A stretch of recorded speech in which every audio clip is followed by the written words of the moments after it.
Okay, another protection tool that I want to bring up that you might want to consider is content filtering.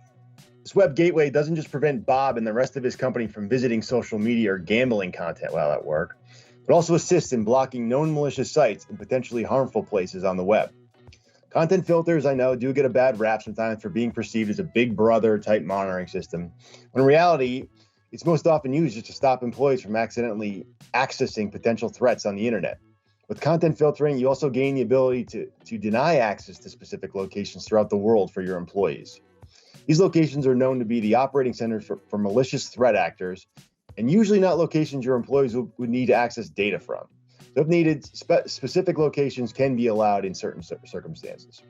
If you know all your business happens in the US, you can remove a lot of potentially harmful locations by geo-filtering other countries, especially ones who have less digital awareness or authorities to take down attackers within their jurisdiction.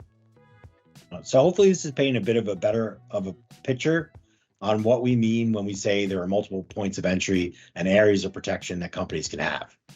Specifying what protection is important to find the holes in your security and how it can be improved. Education on all this is important, not just for the IT employees, but really any employee. User training and open communication is something that can stop a lot of problems before they become massive issues.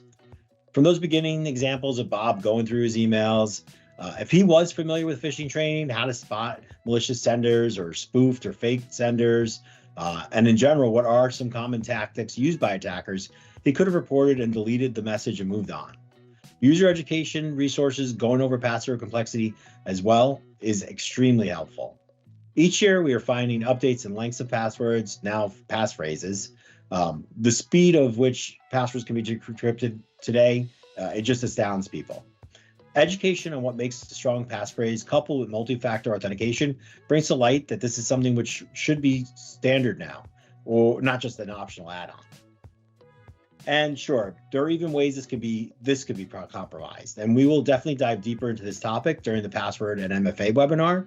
But overall, setting an education precedent with employees helps them make confident choices, or at least ask legitimate questions about their own security and accounts.